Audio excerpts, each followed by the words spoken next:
The Sensor and Motor Lab is the first deliverable required for all MRSD teams.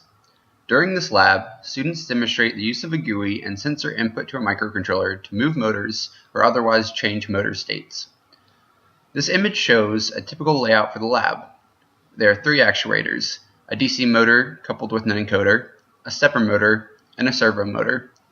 Students can choose from a variety of sensors. This setup shows an IR rangefinder, a sonar rangefinder, an IR gate, and a potentiometer. Specific requirements for sensors and motors usage can be found on Blackboard. Typically, one student focuses on the GUI while everyone else does the sensor and motor work.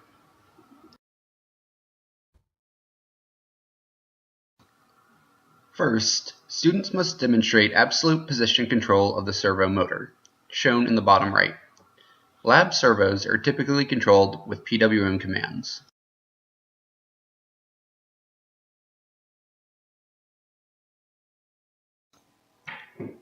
Next, students demonstrate DC motor control and velocity control.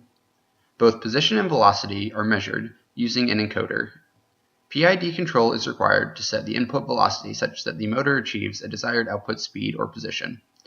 In this video, we show the motor spinning at multiple speeds, reversing directions, and going to set positions.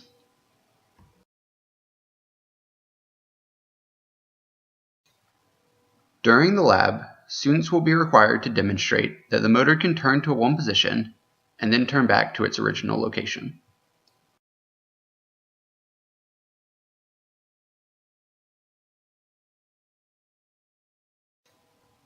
The third actuator is a stepper motor, which must also be controlled to specific positions.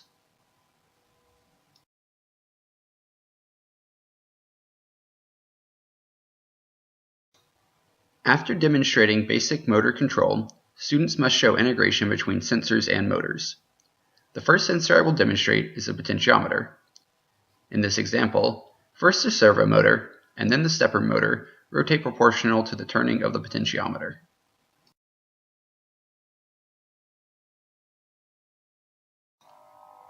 The next sensor is the IR gate. In this example, breaking the plane of the IR emitter and the IR receiver causes the DC motor to change direction.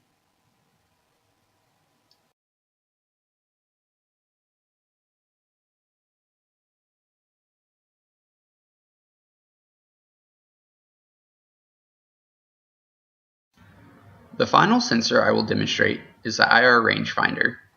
Here, the motor speed is dependent on the distance my hand is from the IR rangefinder. Once again, PID control is used to ensure constant rotational velocity. Finally, teams are required to develop a GUI application that interfaces with the Arduino and provides a means to manipulate state. Teams must also provide plots explaining how they process data. Requirements may change year to year, so please refer to Blackboard for more details. Finally, this is the first chance your team has to practice good software development techniques, a skill that will be invaluable throughout the MRSD project. Good luck!